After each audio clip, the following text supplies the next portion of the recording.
एक special film है और उस फिल्म का नाम है माँ। हालांकि माँ को डिफाइन नहीं किया जा सकता, लेकिन एक फिल्म का टाइटल है और उसमें जो किरदार निभा रही है काजोल, वो भी एक स्पेशल किरदार है। आपका बहुत बहुत स्वागत है काजोल पहले बार 24 में। Thank you. कोशिश की है कि 4 लाइन लिखूं और उस माँ को डिफाइन कर पाऊं जो 27 तारीख को हम देखेंगे। उसमें नज़ाकत भी है, जज्बातों की आग भी, हंसी में छिपी होती है माँ जैसी मांग भी। कभी अंजलि, कभी सिमरन, तो कभी सिर्फ माँ। काजोल हर रूप में लगती है बेमिसाल वहाँ। अरे वाह वाह वाह, well done well done. Kajol, हम डर की बात कर रहे हैं, लेकिन 27 तारीख को डर के आगे क्या है? डर के आगे जीत है, डर के आगे आगे बॉक्स ऑफिस कलेक्शंस है, होपफुली माँ के आशीर्वाद से। अच्छा काजोल, क्योंकि माँ एक ऐसा किरदार से ऑडियंस अक्सर उम्मीदों और आदर्शों से देखती है। जब कभी आप माँ का किरदार निभाते हैं, ये प्रेशर रहता है कि ऑडियंस कैसी माँ हम देखेंगे, किस तरह का किरदार हम निभा रहे हैं, कैसा होगा, कैसा लोग, इस तरह का प्रेशर माँ का लेके होता है? मुझ पर तो नहीं होता जी। मुझे लगता है कि एज एक्टर्स आप ये प्रेशर अपने आप पे ले ही नहीं सकते, नहीं तो आप अपना काम नहीं कर सकोगे। और मैं बहुत सेल्फिश एक्टर हूँ, मैं सचमुच बहुत सेल्फिश हूँ। मुझे अच्छा काम करना पसंद है और अलग चीज़ें करनी पसंद हैं, तो इस किरदार को, इस जॉनर को अगर आप ले लें, तो कभी सोचा नहीं था कि मैं हॉरर फिल्म करूंगी और इतने मतलब इतनी आसानी से अंबिका बन सकूंगी, लेकिन दोनों चीज़ें हो गई, तो मैंने खुद को भी बहुत सरप्राइज कर लिया। अच्छा, क्योंकि आप मैं सुन रहा था कि आप हॉरर फिल्म में नहीं देखती हैं, लेकिन साउंड बंद करके भी नहीं, क्योंकि कोशिश करूंगी, इस पिक्चर को तो देखना पड़ेगा, अपना खुद का काम तो देखना पड़ेगा। अच्छा, क्योंकि कहते हैं ना कि एक हॉरर फिल्म में हम पहले जब स्कूल डेज में होते थे, we have popcorns and Pepsi together, sitting all together, हम अपने कजन्स को बुलाते थे, आओ हॉरर फिल्म में देखेंगे, लाइट ऑफ करके देखते। कभी एक एक्सपीरियंस हुआ कजन्स वजन्स के साथ, कभी पहले देखा हॉरर? मैंने बहुत पहले देखी थी, 1-2 देखी हैं बचपन में, लेकिन I did not enjoy the experience. मैं बताना चाहती हूँ कि ये एंजॉयबल एक्सपीरियंस नहीं था मेरे लिए, इसलिए मैंने दोबारा किया नहीं वापस।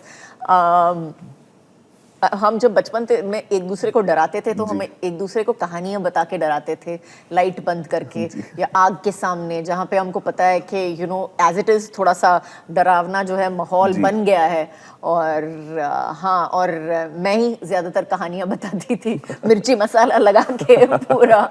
काजल, आप सुपरस्टिशियस हैं, कभी कुछ मानती है? क्योंकि कई बार हमने बहुत सारी चीजें सुनी है, पीपल से मत गुजरिए, बिल्ली रास्ता काट जाएगी, ऐसा कुछ सुपरस्टिशियस रहा है कभी? मैं इतनी सुपरस्टिशियस नहीं हूँ। मुझे लगता है कि मेरी माँ जो है मुझे बहुत प्यार करती है, और मेरी माँ ने मुझे एक बहुत अच्छी चीज़ समझाई थी बचपन में कि माँ जो है वो तुझे वैसा ही प्यार करती है जैसे मैं प्यार करती हूँ।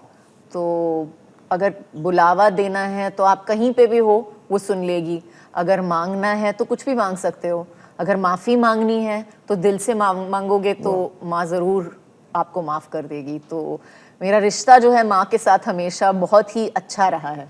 और शी इज़ ऑलवेज अराउंड, बस आप आंखें बंद करके देखें ना, आप मांग लीजिए, वो आपके पास हमेशा से रहती हैं, और वरदान होता है एक माँ। आप रिलीजियस ज़्यादा या स्पिरिचुअल?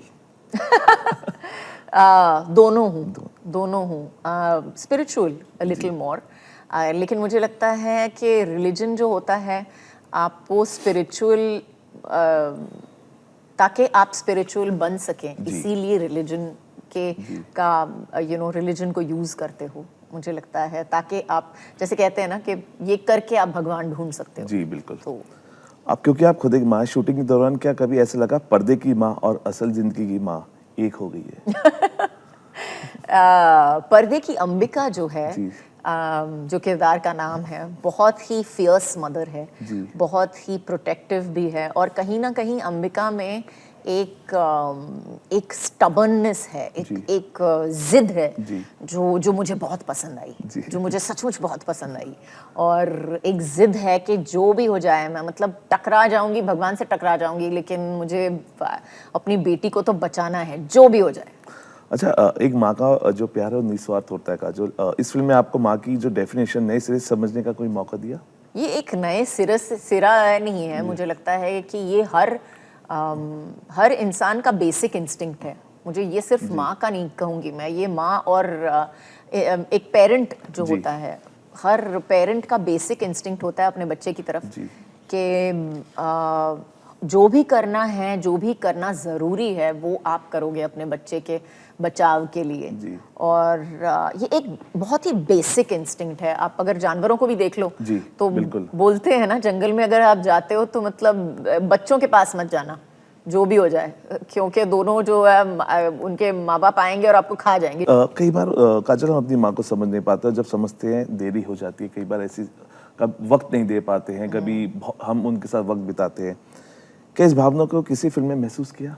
इस भावना को मैंने महसूस ज़रूर किया है, लेकिन फिल्मों में नहीं, ज़िंदगी में महसूस किया है कि मैं जब माँ बनी और आई थिंक मेरी बेटी 6 महीने की थी उस वक्त, तो मैंने अपनी माँ को फ़ोन किया और मैंने बोला, you know mom, I never knew you did all this for me. आपने इतना सारा कुछ किया है मुझे, मेरे लिए आपने इतना सारा कुछ किया है, अकेले बगैर किसी मदद के आपने, मतलब आपने किया कैसे। और मुझे तब समझ में आया कि जो मेरी माँ मुझसे कितना प्यार करती है और जिस तरह से मुझे देखती है, तब मुझे समझ में आया कि यू नो मेरी माँ मुझसे कितना प्यार करती है। काजल, क्योंकि आप हमेशा से नेचुरल एक्टिंग के लिए जानी जाती है, कभी कोई रोल ऐसा लगा जो इमोशनली या मेंटली बहुत भारी पड़ा हो करने में?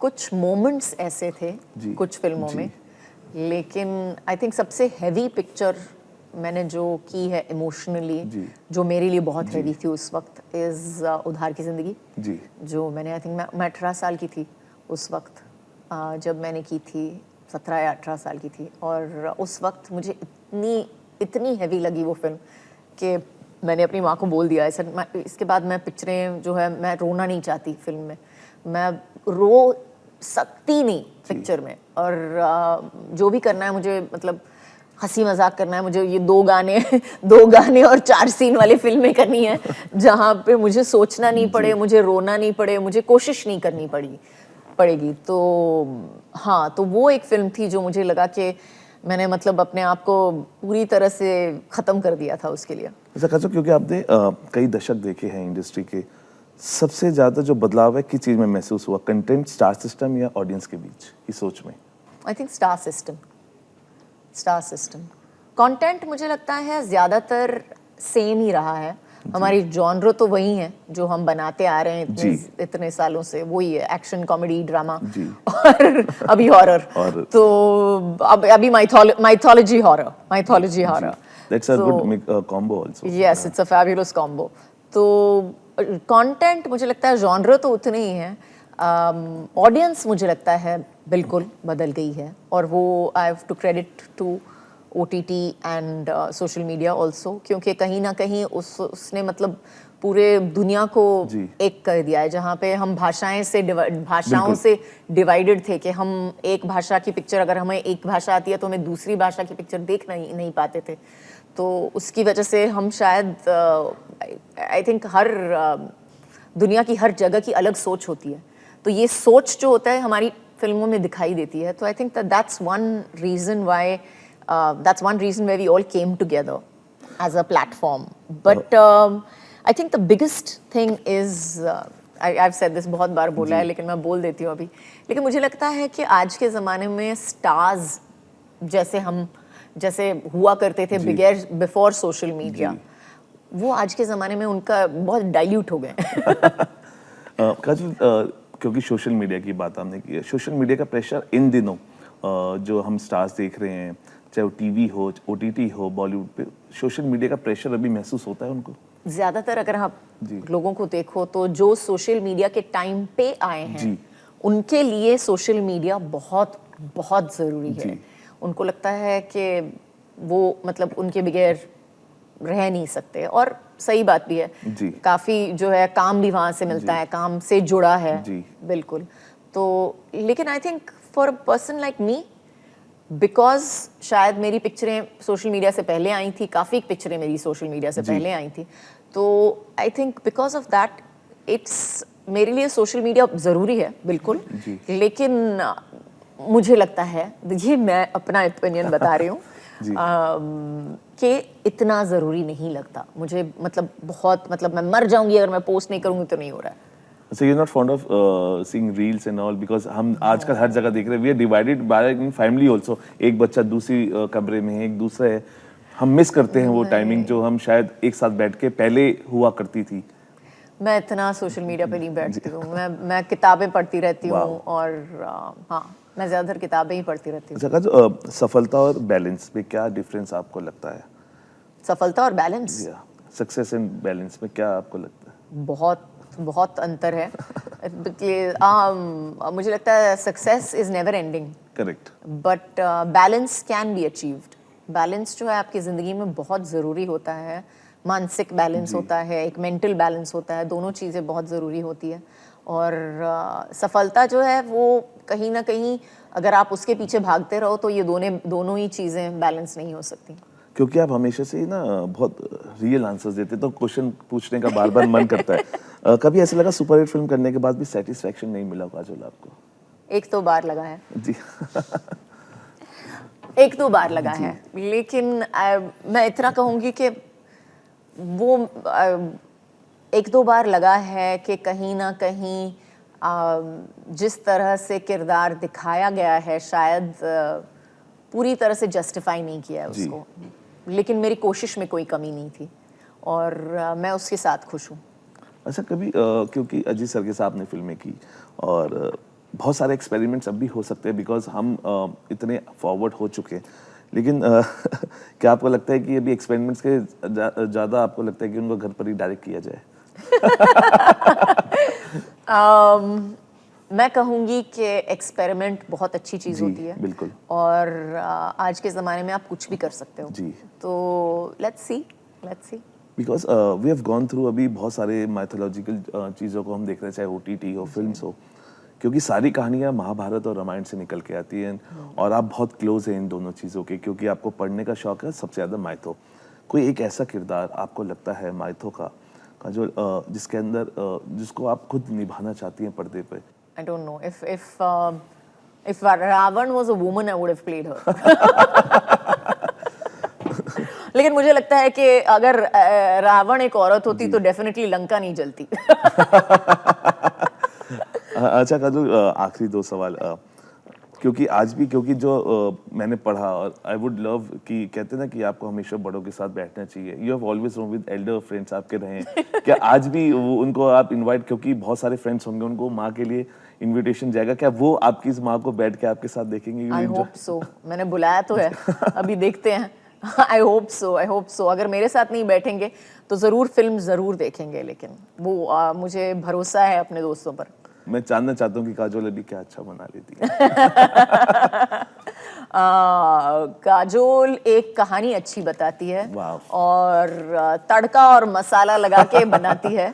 तो मुझे लगता है कि सबसे अच्छी चीज़ जो मैंने आज के ज़माने में बनाई है वो ये हमारी पिक्चर है माँ. तड़का मसाला डर सब कुछ है उसमें और it is a cinematic experience. आपको बिल्कुल थिएटर में ही देखनी चाहिए ये पिक्चर, क्योंकि मुझे नहीं लगता कि आपको टीवी पर इतना मजा आएगा. बिल्कुल. Thank you talking to us. और जाते ये कहूँगा कि ये कहानी ममता की नहीं, उसकी ताकत की है. बिल्कुल. जो हर बार खुद को मिटाकर हमें पूरा कर देती है. और यही कहानी आपको उस माँ में मिलेगी. 27 तारीख को फिल्म रिलीज हो रही है और काजोल ने पहली बार जिस तरह के माइथोलॉजिकल हॉरर का जो कॉम्बो फिल्म है उसमें एक्ट किया है, वो एक्सपीरियंस भी अगर आपको देखना है तो 27 तारीख को आप सभी के साथ अपने friends, family, kitty parties, gym friends, जिसके साथ जाना चाहते हैं जाके देखिए और इस हॉरर का और इस माँ का जो स्पेशल शब्द है उसका आनंद लीजिए. फिलहाल अभी के लिए इतना ही. आप बने रहिए भारत 24 के साथ.